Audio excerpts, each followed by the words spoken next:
As India goes into its second phase of lockdown, one of the more unremarked spaces, something we should be talking about but we have not, is turning a gender lens on COVID 19.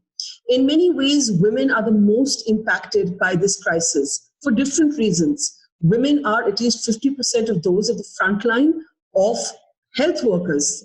ASHA workers, if you think about them, are all women. The community health workers, nurses are mostly women, and 50% of all doctors are women as well.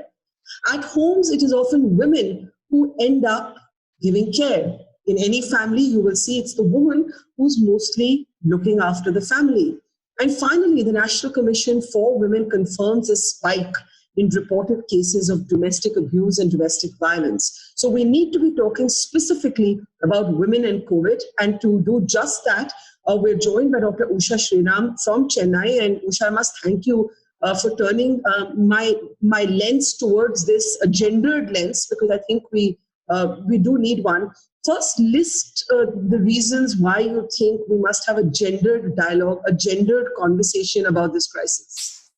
So thank you, Burqa, for having me first. And I think this kind of a situation needs not only a gender lens and a big bright light shining on this problem, but also a very powerful voice and megaphone, which you have.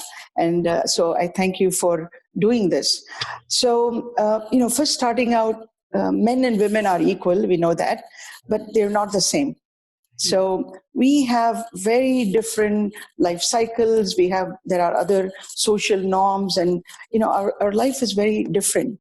And so whenever there is a crisis of any kind, and this pandemic is the biggest crisis that most people living now have experienced in their life. So when this happens, women's lives gets upended. So if we just look at, in a very myopic way at what's happening just between men and women in terms of the infection, and there are any number of papers and articles that men are treated more harshly by this virus. And that is true in the sense that more men are getting infected, more men are, getting the respiratory problems, getting hospitalized, and even dying. It is true. But that doesn't mean that women are not getting infected, women are not getting complications. It's just that more men are. And there are many biological and behavioral reasons for that.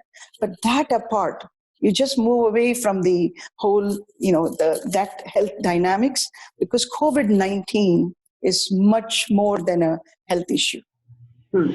So whether it is how it's affecting health workers, and you put it, very well, that the majority of health workers in the world, in China, 90% of nurses are women.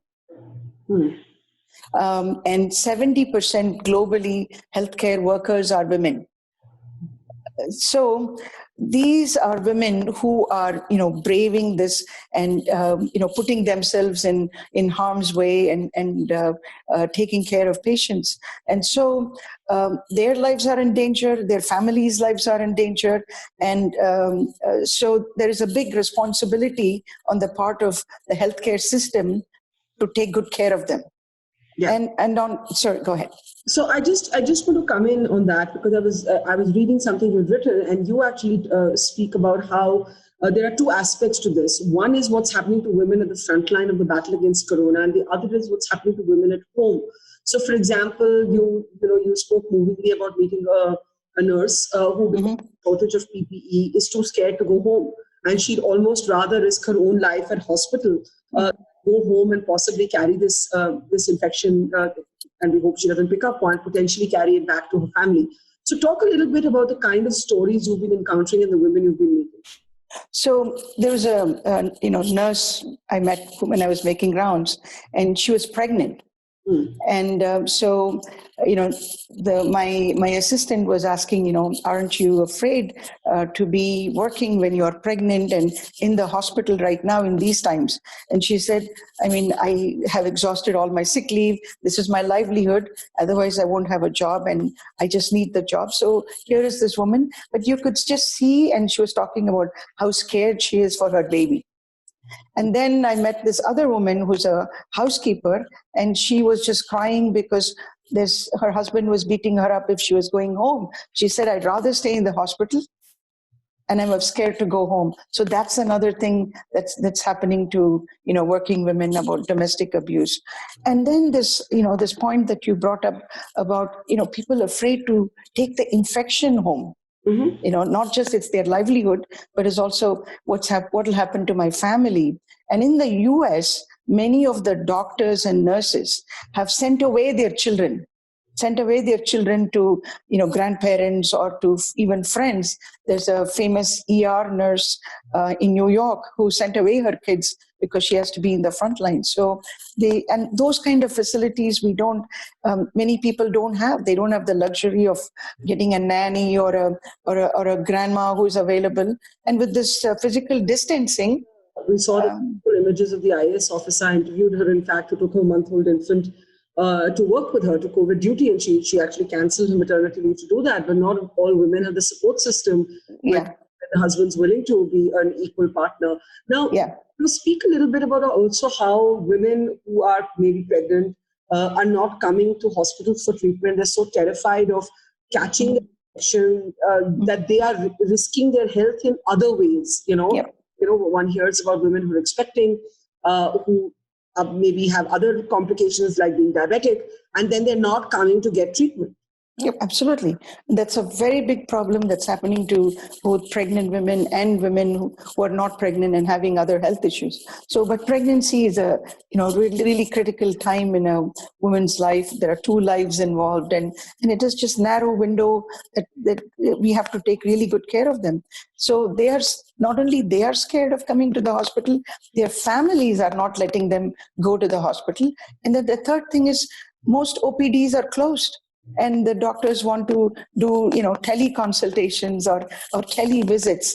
And many women are not yet comfortable with teleconsultations, especially in the low resource setting. You there. In fact, if I may interrupt you there, the other point that you make is that there is in India especially an inequality in how many women are online and how many men are online. Absolutely. When we talk about telemedicine, even when we talk about virtual OPDs, which I know some people are attempting, women are not technologically as empowered as they might be in parts of the world.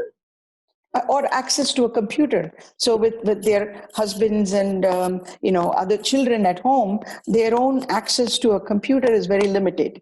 And they may not be savvy about today. Actually, I had sent out a Zoom invitation to many of my colleagues who work with me, and one of them just wrote back saying, I can't download the app, I'm not able to do this, I'm so sorry, I can't join. And others may not even have access to it. So these are real challenges for women in India and all over the globe.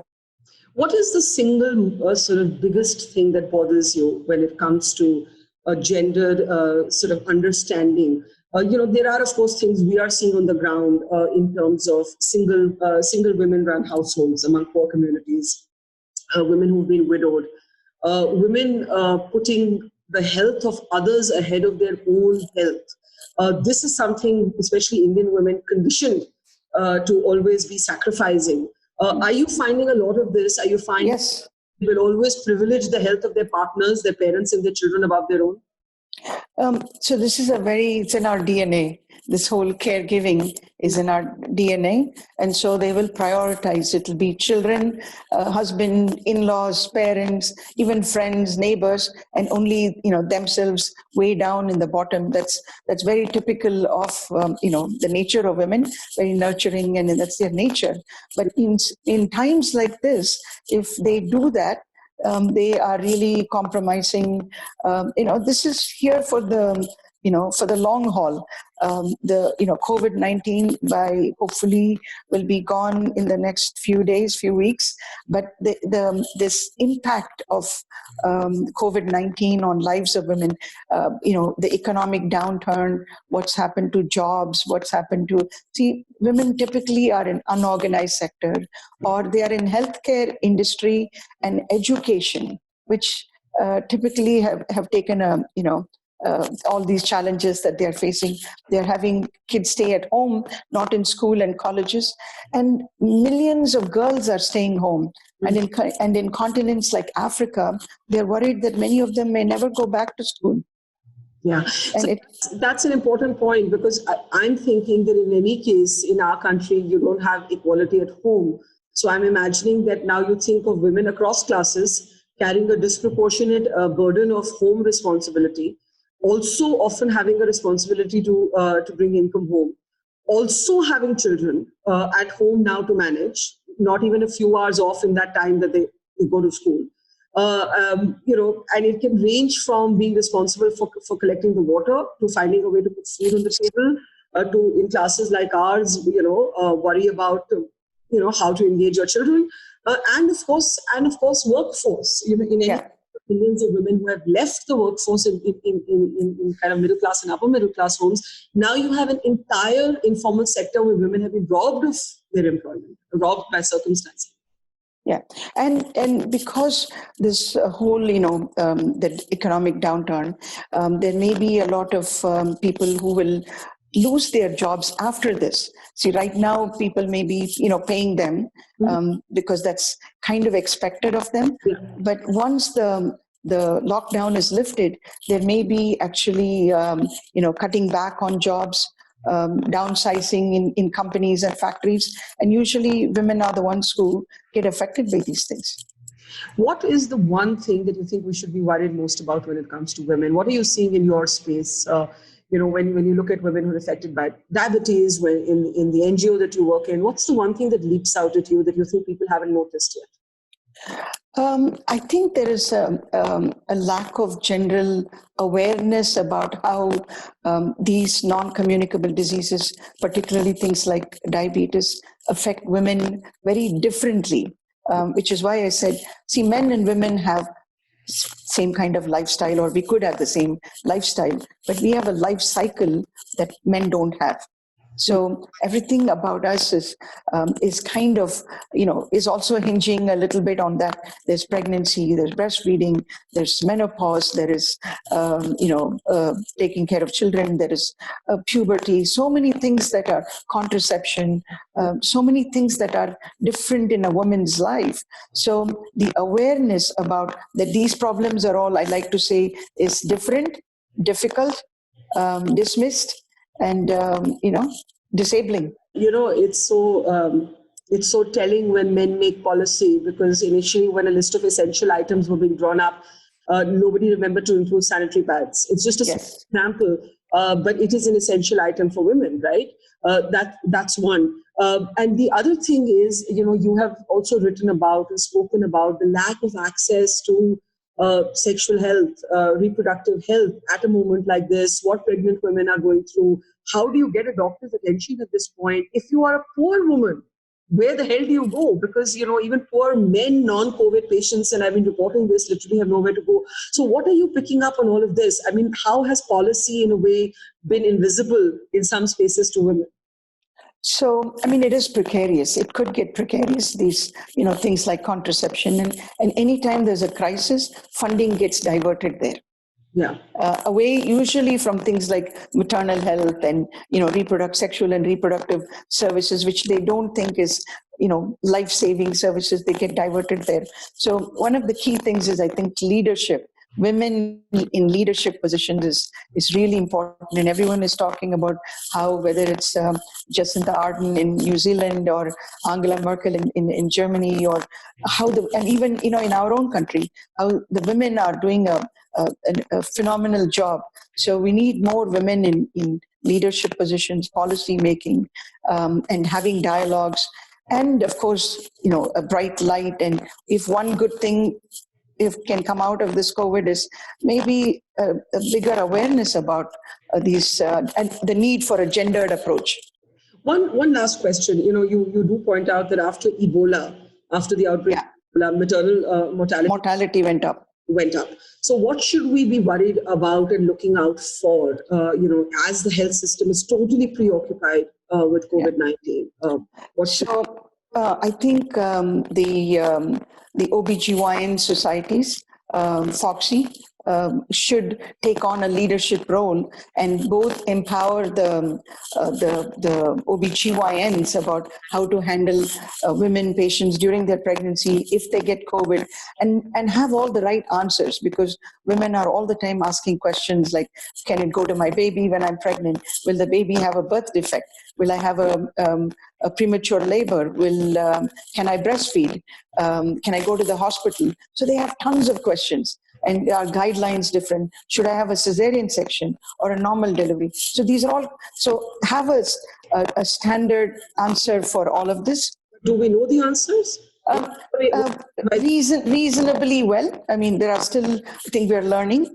Reasonably, there are good, guidelines that the society can give. And on the other hand, have a really good national campaign and for building the capacity and empowering people like ASHA workers or visiting nurses. If we can build their capacity on this, they'll be able to answer the questions and motivate the women to go for a checkup.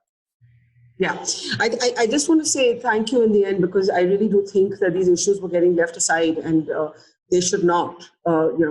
Talking about this in the mainstream, not on the margins of our public conversation. So thank you, Dr. Usha. I really appreciate it. Yeah, a lot of these in on them more closely, and we'll come back to you. Yeah. Thank you so much. Thank you. I appreciate it. Thank you.